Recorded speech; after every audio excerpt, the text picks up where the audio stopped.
My name is John Woodbury, and I'm going to be talking to you today about the QTS assessment only route and how that is a useful qualification in a challenging job market. So first of all, we're going to go through exactly what it is, what it's not. So what is the QTS assessment only route?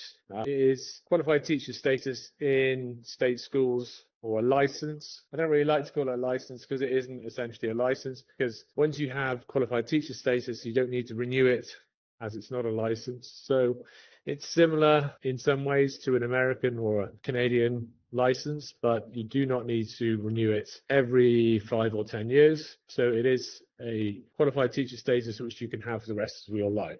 So the assessment only route is for teachers that have a good level of experience. So normally you would need to have at least 2 years experience across 2 different schools, teaching the same age phase, so either in primary or secondary, and also teaching the same subject.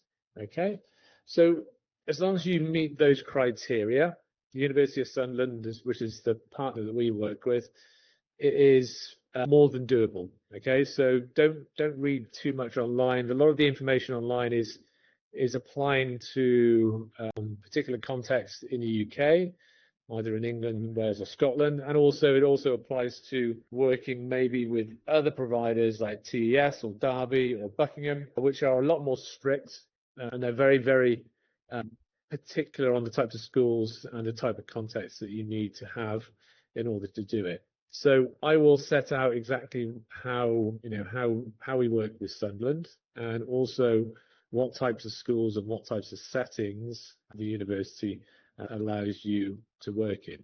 So, Mr. Don, I don't know why the screen is freezing sometime. Is it? Okay, I don't know. Can you hear me? No, it's actually like, it's breaking, your voice is breaking as well. Is that for everybody? What about other people? Is it the same for other people? It is only, now it's okay, I think. All right, wait there. No, still same. Yeah, it might be the internet.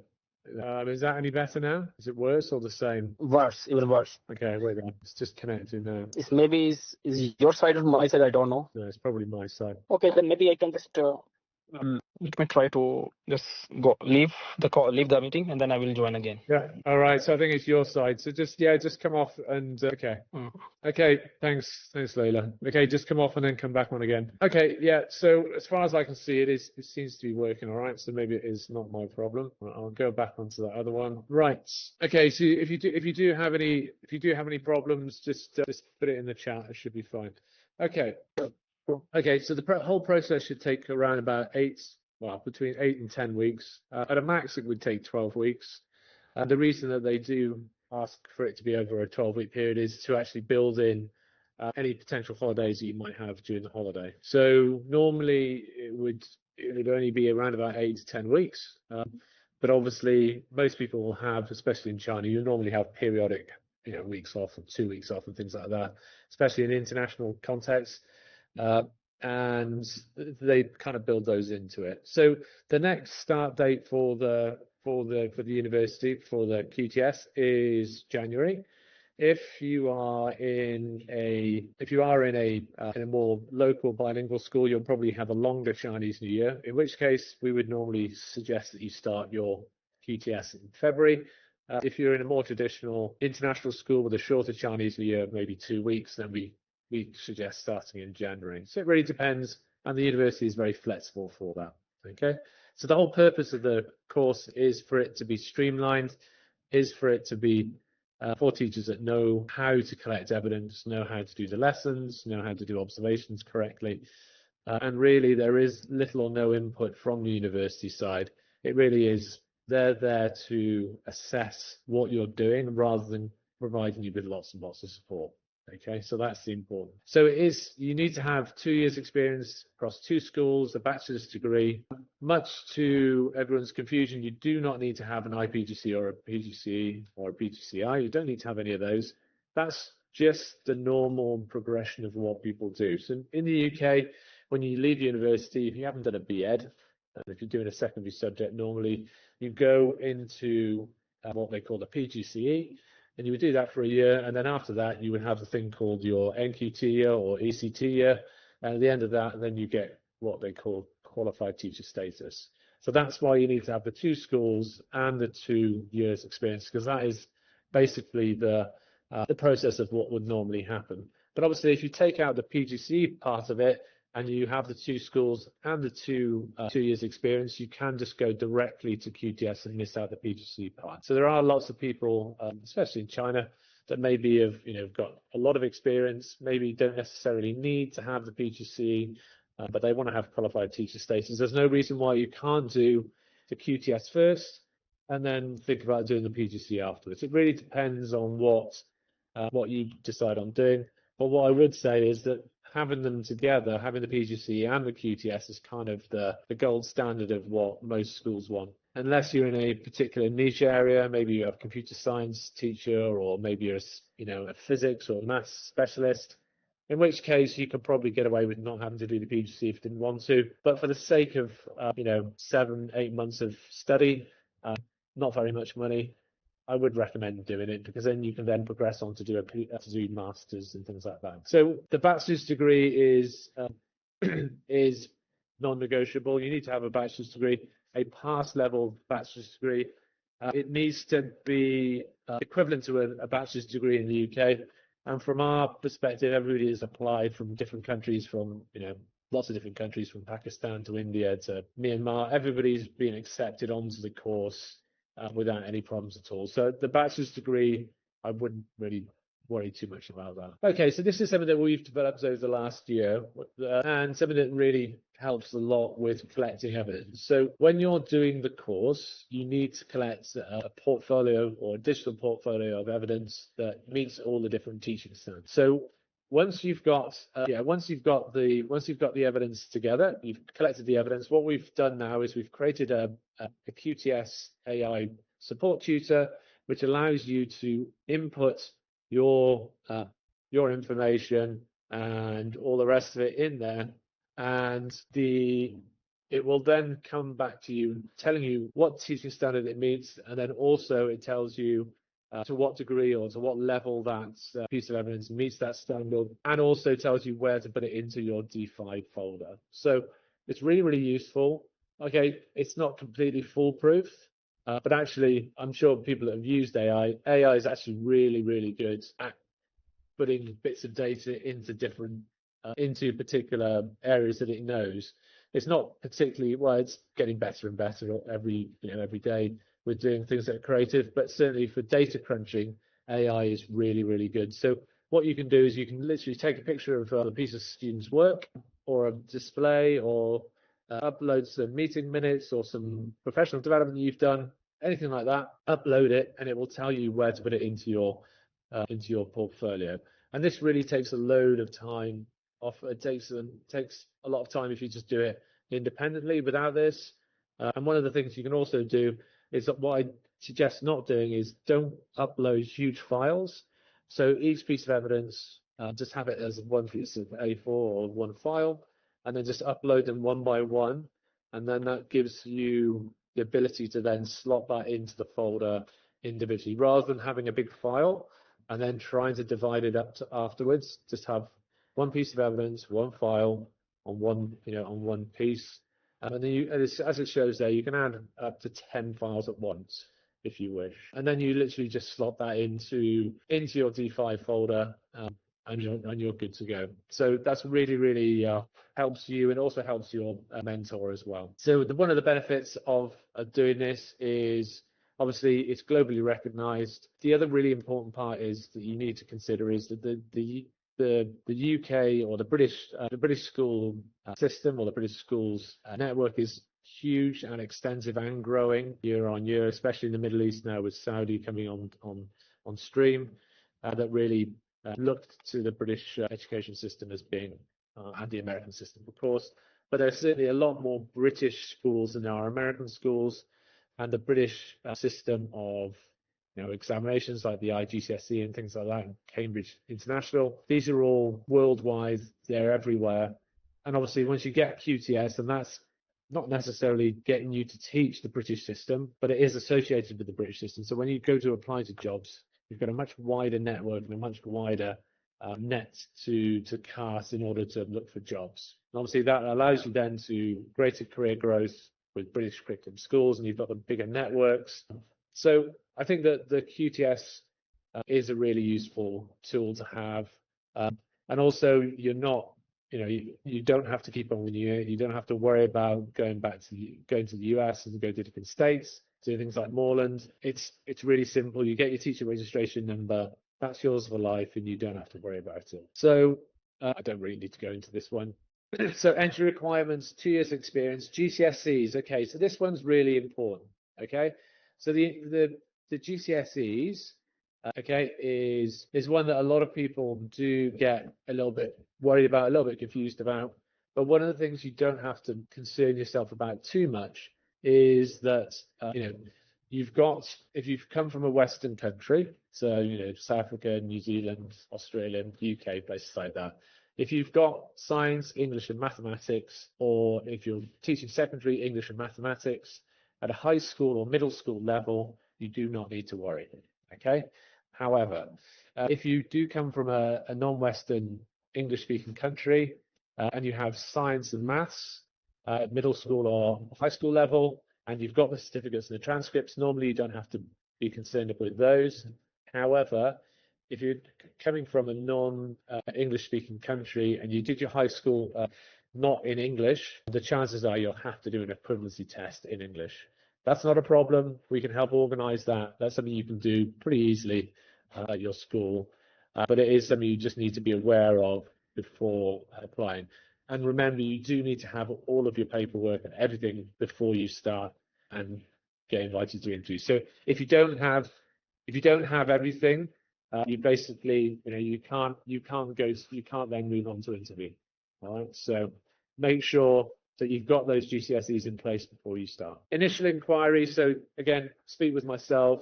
Have a 15-minute chat with myself. Normally that can really clear up any issues or any problems that you have or any uncertainty you have. So just book a meeting with me, have a 15-minute chat. I can normally tell you yes or no after that 15-minute meeting whether it's going to work, or if you can apply and maybe you have a 70-30 chance, right? Normally I can tell you whether you're going to have a 100% chance or not. And remember, if you don't have a 100% chance, they're not going to reject you. They will just say to you, great, your application's brilliant. However, you still need to get a GCSE in English. So please go away, get the GCSE in English, come back to us. And once you've got that, we'll accept you for interview. All right. So formal application, initial inquiry with us. And then once you go into the interview prep stage and actually doing the interview, then that's with the University of Sunderland. But before you do that, we will help you with the portfolio, making sure it's ready. There's something that you can can talk about as well. And then once you've passed the interview, you go into the thing called the assessment phase, which is actually the QTS assessment phase, which is the thing you do at university in conjunction with the university, but essentially you're doing that all on your own at school over a 12-week period. Collect the portfolio, just you have a meeting in the middle just to make sure everything's okay, sort of catch-up meeting, and then a final exit interview where you and your mentor will interview with the University of Sunderland and present your final portfolio. So once you've got your final portfolio together and in place, as I said, you're normally able to then be eligible to be put forward to QTS. The university then takes your portfolio and sends it to the Department of Education in England. They then check it again, but essentially they don't really check it because they trust the University of Sunderland that all the evidence is in place, and then you will then be presented with a certificate with the teacher registration number on, which then you can then use for applying for jobs or whatever you wish to do. I know a lot of people here are talking about emigration and things like that to Australia, New Zealand, places like that. It's fine. Or even going back to the UK to teach as well. The QTS, obviously the main benefit for the QTS, it is a really fast 12-week process. Other routes are very long periods. You need to keep on renewing US licenses. You don't need to renew the teacher registration numbers. It recognizes skills you already have. You don't have to learn new skills. And also it's really much simpler for international students. And you don't have to worry about different states. You don't have to worry about Trump then closing down the Department of Education or the state departments in the US. There's no worry about that. It's just you're gonna have that on a database It's going to be yours for life, and you can teach as long as you wish to. So the QTS and IPGS comparison, essentially they are the same thing, but the big difference is the IQTS is delivered through the university and is a university qualification, whereas the QTS, although is delivered through the university, it is not a university qualification. That is delivered by the university, but you get the certificate from the Department of Education. So that's the big distinction between the two of them. But essentially, the IQTS and the QTS are essentially the same thing, but you don't get master's level credits with QTS. And obviously, the IQTS is 36 weeks. It's double the price, it's almost £5,000. But if you don't have the 2 schools experience and you only have 1 school's experience, then the IQTS then comes into play if you're looking to stay where you are. All right. So if you have 1 school's experience or 1 really good school's experience, you want to stay where you are, you're on good pay, you don't want to leave, IQTS is the right one for you. If you've already got the 2 schools experience and you just want to get it done as quickly as possible, then the QTS is the right option for you. Affordable fees, yeah, it's £2,600. You need to kind of pay that in advance because obviously it's just a short course. So we can't really have you paying over a long period of time. You can probably split it into 2 if needs be, but ideally it is a one-off fee. There are no other fees. It's not the same as TESS. It's not the same as Derby. People aren't flying in from the UK. You don't have to pay for hotel fees. It's a one-off fee, and then that's it. All right. So obviously we've got lots and lots of testimonials. We had roughly around about 93 teachers doing it last year, and we had them from pretty much any context you can imagine. We've had them from local Cambridge international schools in Lahore. We've had it in small international schools in Myanmar, in Mandalay. We've had the British or the English-speaking school of Baghdad. We've had teachers in Saudi. We've had teachers all across China, Singapore, everywhere. So we've had teachers in all sorts of different contexts.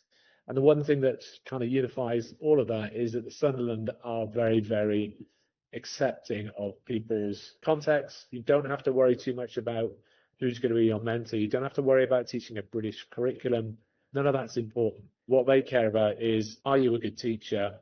Are you organised? And do you meet the standards? If you meet all of those 3 things, and you're good, and you're solid at interview, they'll accept you onto the course. And they don't really care too much about your context and what you're teaching per se, as long as it's not too sort of out there. It's not Steiner, it's not Montessori and stuff like that. You'll be fine.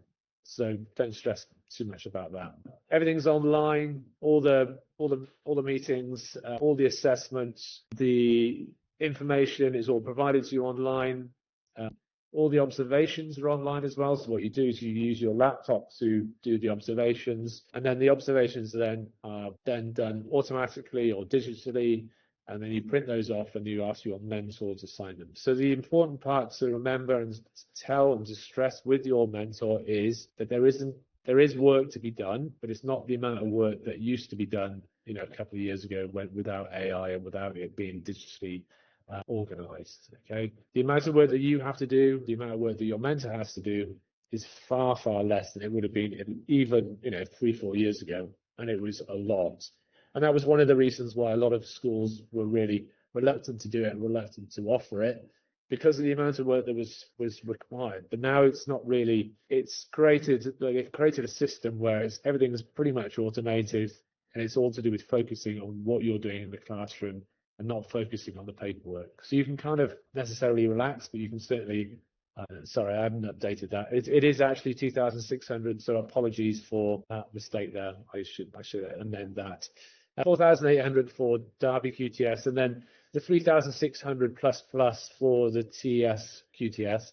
Okay, the reason I say plus is because it doesn't include the assessors flying in, it doesn't include the assessors, hotels, flights, and all the rest of it. So it can really add up very, very quickly, depending on where the assessors are coming from. So the 2,600 is really, really cheap.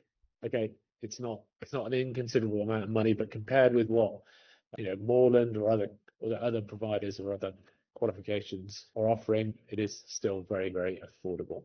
So here are a couple of very kind testimonials. We've got hundreds available online if you want to have a look at those. These are just a couple from China. So head of music, head of PE, economics teacher in Chengdu, Suzhou, and Shanghai. And I said we've got lots and lots of other examples of people who've studied with us or have done the QTS with us. There we are. Okay, just one question. Is it qualified that? Yeah. So Linda, yeah, good question. Just before we go on to these questions.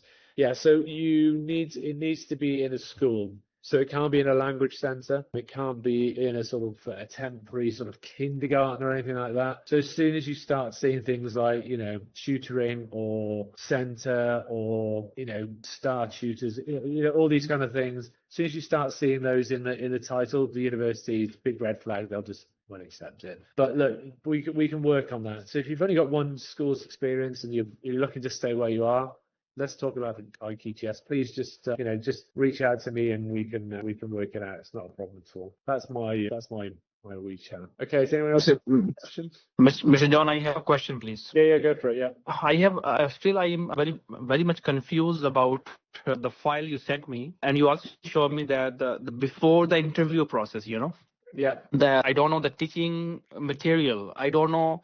I mean, you told me that it will start from January or February, right? So why do I need to start now? Well, because that's the system. So it's a good question. So what you need to do is you need to create a portfolio before you start the course. So that's basically the Sunderland way of doing things. And the reason that Sunderland do that is that they need to be sure that you have the ability to create the portfolio. So you need to collect the evidence, create a portfolio before you start, which does sound like it's like a little bit crazy and a bit over the top. But actually, looking at all the people that have done it, and we worked with about 93 teachers last year. It's a great way of doing it because it means that once you get onto the QTS program itself, you know what you're doing. I understand. And with that GPT program, it's not that hard. It probably a long weekend of collecting evidence. You've already got the evidence. If you're teaching in a school and So it means that it's honestly just a homework, right? What's that? It's just homework or classwork or test paper, whatever is that. Exactly. Yeah, it can be displays. It can be meeting minutes. Yeah, just use the guide that I've created. But how can I add that guide in my ChatGPT? What do you mean? I mean, you sent me a ChatGPT tutor ChatGPT. We can make in our own ChatGPT. So how can I use your ChatGPT? You just click. You understand? You just click on the link. I did, but it doesn't appear in my ChatGPT. I don't know. Anyway, I can help you with that. All right, I can help you with that separately. So how many homework and evidence I need to collect? Well, that depends on the types of homework. So it really varies. What you need to do is you need to go through the individual standards and then just have a look at what types of evidence you've got. So obviously, just homework is not going to work, is it? You're going to have to do all sorts of different things. You have to do professional standards, you need to do meetings, you need to do outside of school activities, liaising with parents. There's all sorts of different evidences that you need to do, and homework is not going to provide the necessary. Anyway, we have a parents meeting. So do I need to take a pictures that I am in the parents meeting? Yeah, and then also maybe some notes or reflective notes and things like that from the meeting. Yeah, that could be that. I understand. I got it. Thank you very much. Thank you very much. Is there supervised teaching practice? Well, supervised as in it's supervised in as much that there's somebody there doing the observation, but it's not. You're not there to log hours as such. So it's not the same as logging hours, say for Moreland and things like that. So supervised teaching for observations, yes, but you're not logging hours. You're not logging a series of hours that you need to provide. Okay. Anyone else got any other questions? Hi, John. Can you hear me? Yeah, go for it. Okay. Sorry, I need to ask you some questions. Because I have been researching about QTS and PGCE for a long time. I also was in have been in a group chat for a long time, and these days I seriously thinking about to get it done. So the thing for me is I have a master degree, and I was also teaching. I have been teaching for like over 5 years, but I'm not teaching in any school. Like it's more of like training schools. And even these days, I'm teaching in a bilingual school, but it's not like full time. So as like a freelancing teacher. So for me, is it possible to take any QTS test or PGCE course? Potentially, yeah. So have you, how many schools have you taught in? Have you just in Uh, as a freelance? So is that mean you're teaching different subjects or the same subject each time? It's very different. Sometimes it's English literature to IGCSE curriculum. Sometimes it's only like UIP course for like a primary school learners. And so how many schools is like so far only one school I'm officially teaching in that school. Like for only I'm teaching Lambda there, and it's not even the same course I was teaching before. So the most experience I have had was in the training school. That's it. Okay. So QTS might be a bit tough, but would your current school or the school that you're doing the freelance at, would they provide you with a letter to say that you're teaching English there or not? Sorry, would they what? Would they provide you with a letter to say that you were teaching there as an English teacher? I think they can do that for me. Okay. I think, yeah, well, Yes, they can. we can have a chat about it. 'Cause it depends. There's kind of lots of there's lots of knowns there. But I would say the IQTS you could definitely do. But it would all depend. Okay. It all really depends on what the school is not able to do. What's the school willing to do to help you get that IQTS qualification? If they're willing to support you, then great. But otherwise, if you're also willing to, maybe work in another school, maybe on a part-time basis, maybe just do it on a voluntary basis in order to get QTS. That's another thing I always tell people. If you're able to do it, obviously it's easier for you're local Chinese, right? Yes, I am. So it's easier for you to do that than it would be for, say, a foreign teacher, because they're tied to a teaching contract and the visas and all the rest of it. But for you, it would be relatively easy. I wouldn't say easy. I don't like saying the word easy, but it would be more straightforward for you to then offer your services to a school in exchange for them to allow you to do QTS. So I think that I think it's possible. Okay. It's definitely possible, but it would Okay. it depends on what the school is able for you to do. How many schools are available to do that. Whether Yeah. there's ways Okay. with this. If you just message me on WeChat, and I'm sure we can work something out. Okay? Okay, that's great. Thanks, John. It's okay. Yeah, can I ask some more follow-up questions now, or we can talk about them later? Maybe talk about Okay. maybe talk about them later, because I've got after Nee's spoken. All right, no problem. Okay. Okay, chat later. Hello, Nee. Hey, buddy. Hello, is that working now? Yeah, we're good. How are you? Hi. I'm good, thank you. How about you? I'm all right. I had a bit of a disaster with my internet wasn't working, so I had to rush out and find a coffee shop, but it's all good. Apparently, coffee shops are open at 11 o'clock at night, so there we go. Who drinks coffee at 11? But anyway, do you want to introduce yourself? Hello. So, hi everyone. My name is Nee Okunoi, and I recently, I think, started in April, finishing close to the summer, completed my QTS. And one of the main reasons I did it was a requirement for my school, and I'm a PE teacher. And one of the things is that they needed me to have a QTS that specifically says that I was teaching that makes me qualified as a PE teacher specifically.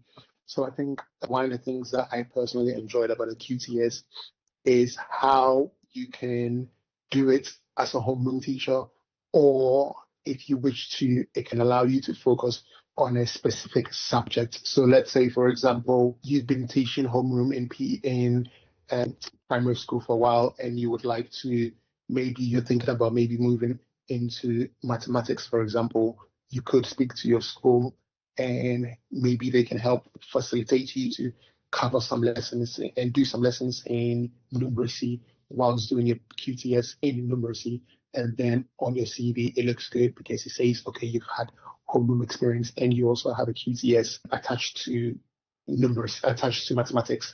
And that then makes you a lot more employable, and it buffs up your CV as well. So I think that yes, it gives you the general qualification itself, but it also allows you to maybe, if you want to move on from primary school to middle school, allows you to have that subject focus as well. So I think that's one of the good things for anyone who's considering the QTS. So, okay, so why did the Sunderland's QTS pathway stand out to you as the right choice? For me, one of the reasons it stood out to me as a choice was the number of times that it was starting per year and the cost of it. I think the cost of it was very important. Going into it, I did have certain expectation in terms of, okay, I like the amount of time it's going to take and I like the cost of it. But once I got into it, I got to understand it a lot more about what it entails.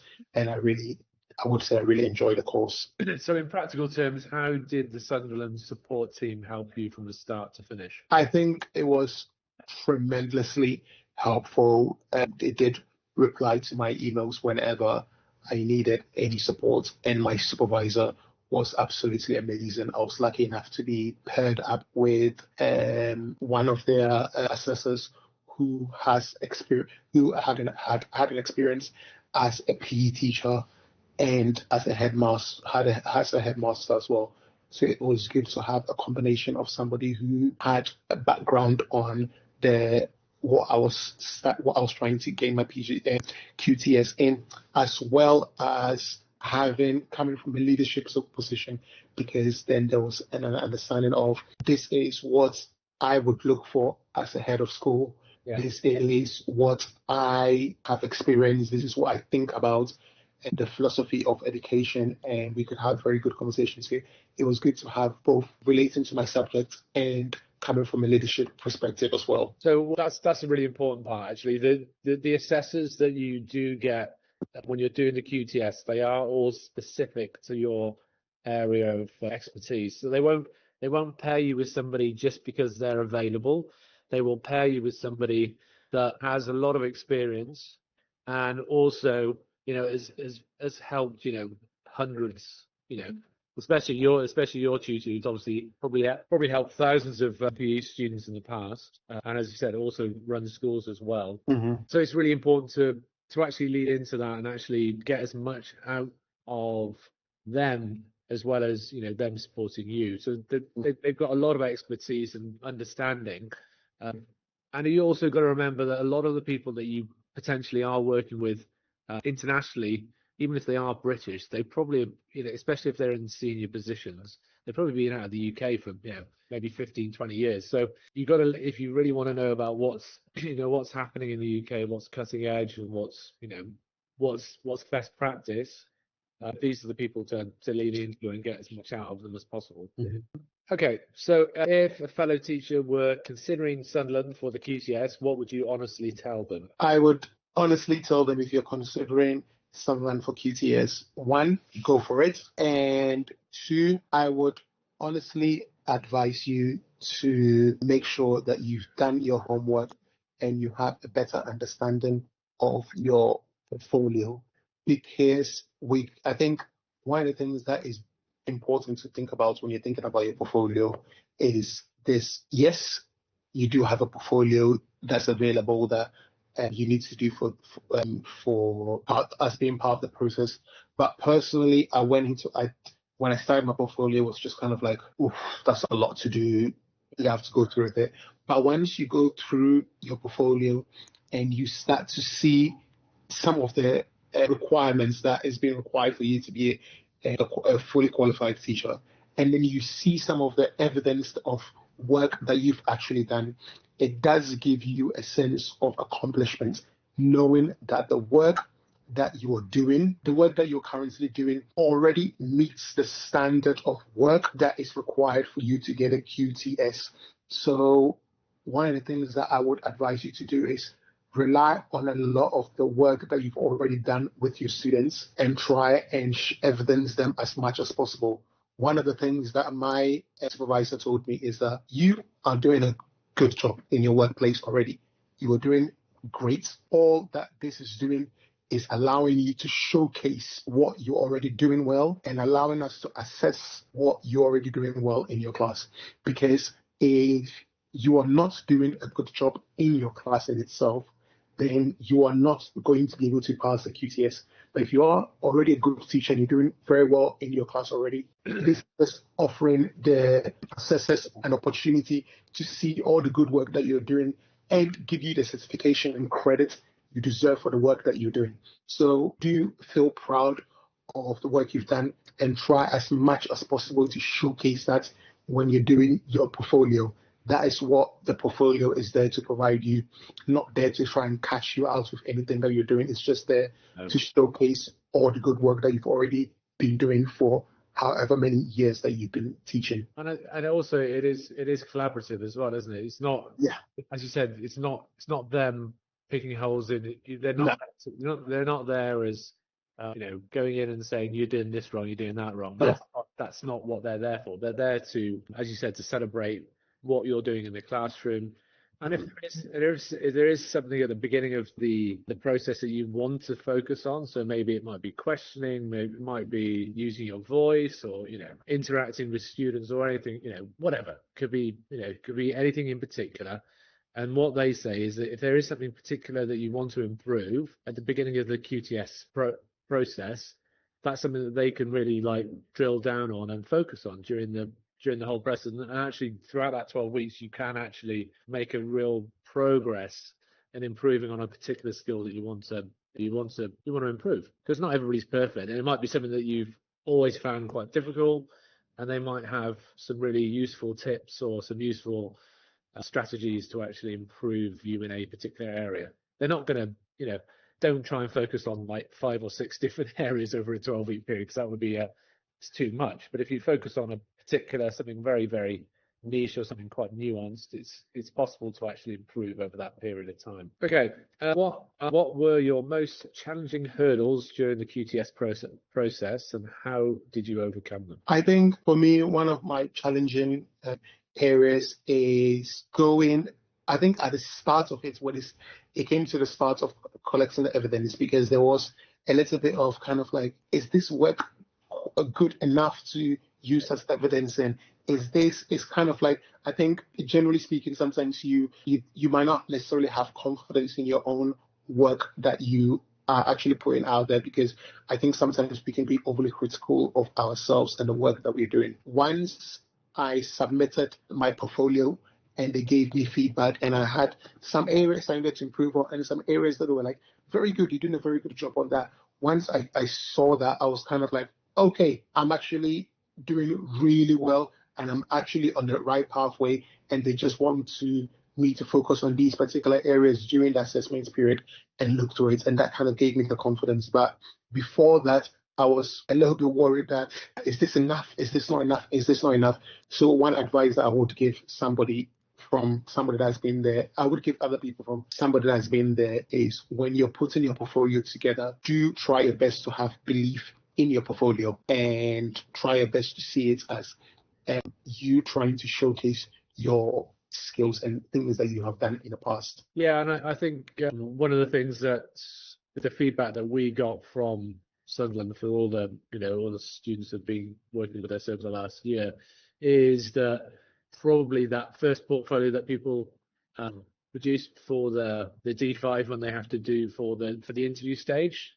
they say that actually everybody definitely puts too much evidence in that, and it's kind of a little bit bloated, and not overly critical, but they say that is often the case, and it becomes quite, when you actually put too much evidence into these portfolios, sometimes it's difficult then to sort of to synthesize it when you're actually talking about it in interview. So it becomes a little bit of a problem. But they say it's better to be overly prepared than underprepared.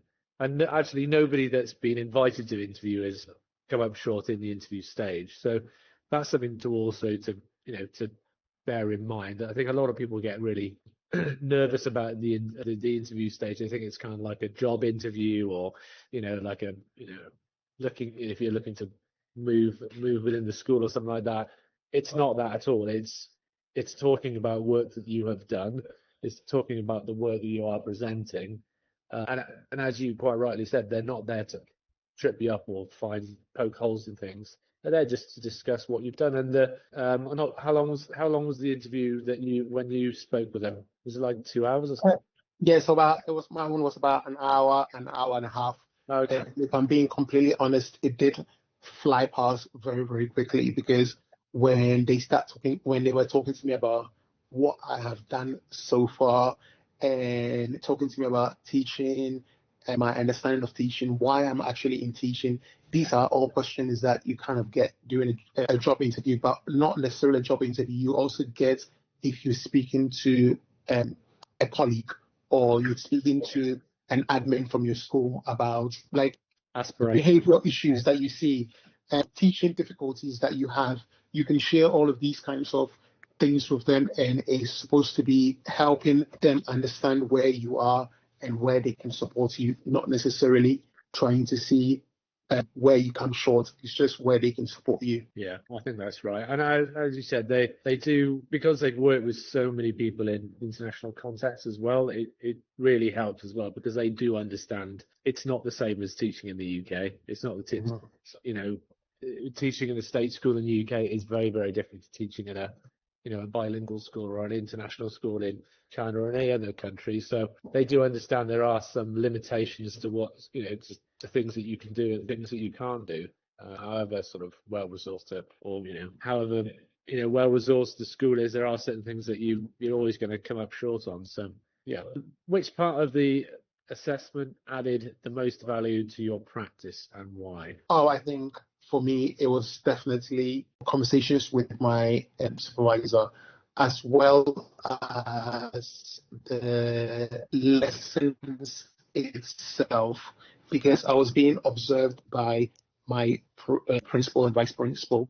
And also, whenever I had conversations with my supervisor, I always found certain things that I was kind of like, oh, yeah, I never thought about it that way. Oh, yeah, I never thought about it that way. And doing my reflective piece as well allowed me to kind of have a reflective piece to my lesson, because I know usually schools promotes you reflecting on your lesson and seeing how you can improve on it. When you actually have to write a reflective piece to your lesson, it makes you really think, yes, I might have a behavior issue in my class. How can I improve on it? Not just I had a behavior issue, I chalk it down to the kid not listening. It actually makes you think, how can I reflect on this? And it's made me more of a reflective teacher in terms of after each lesson, how can I reflect on my lesson and try my best to improve on it?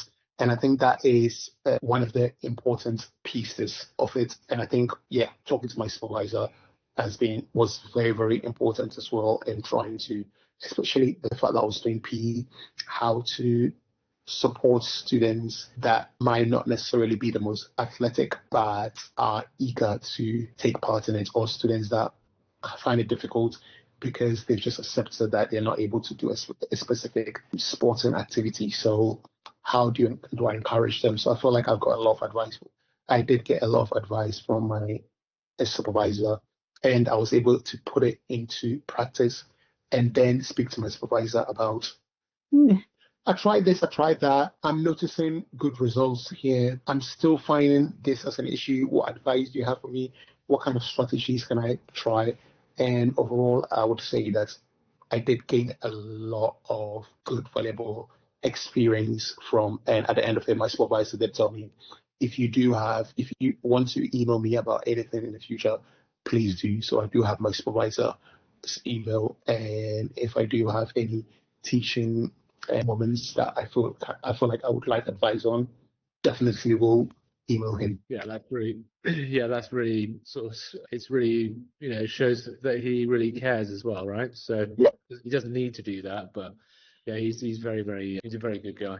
Okay, final one before we finish. Where do you expect this qualification to take your career in the next few years? I think for me, part of doing the QTS was to give me the pathway to working in British schools, because currently I work at a Canadian international school in Beijing, and it gives me the opportunity to have British schools. But also, as I said earlier, it does open up a pathway for an individual to focus more on an individual subject if they wish to, and possibly give them the ability to move up into middle school if they teach in primary school, or move to primary school if they teach in middle school, or move into high school if they want to teach high school. So I feel that that has opened up the opportunity for me to be able to teach both middle school and primary school, whereas previously, because my experience was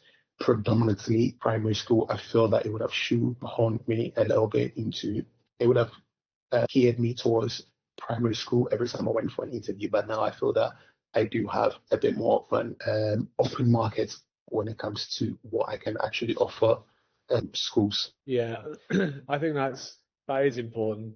And I do think that the university, well, the Sunderland specifically, are very flexible. I think a lot of the other providers really, if you'd spoken to Tez, if you'd spoken to Derby about it, they'd have rejected you. I'm sorry, but because they'd have been really hung up about the fact that you've done all the primary experience and you're not teaching a British curriculum. They would have just, yeah, they would have just, it wouldn't have worked, unfortunately. So I do really think that Sunderland, obviously the fact that I'm working with them helps, but they do accept everyone in different contexts, and they really do support getting people qualified. Not necessarily to go back and work in the UK or even work in British schools. Actually, I don't even think Sunderland particularly care about that. They just want to have people being recognised for being good teachers. That's it. That's really their focus, and everybody can access that. So I think it's really good. I don't think there's any other questions. Have you got anything else to add? Nothing much to add, but I would say that personally, I'm really, it's been about 6 months on from that. And I would say I'm still very, very happy with the fact that I took the course, and I'm very, very happy with the results that I have got from it. Yeah, as you said, it opens up so many more avenues, opens up so many, because you can have more conversations with more schools and more people, and you can start applying for jobs anywhere really. You don't even have to limit yourself to China, so you can apply anywhere in the world. So okay, thank you very much. Thanks for taking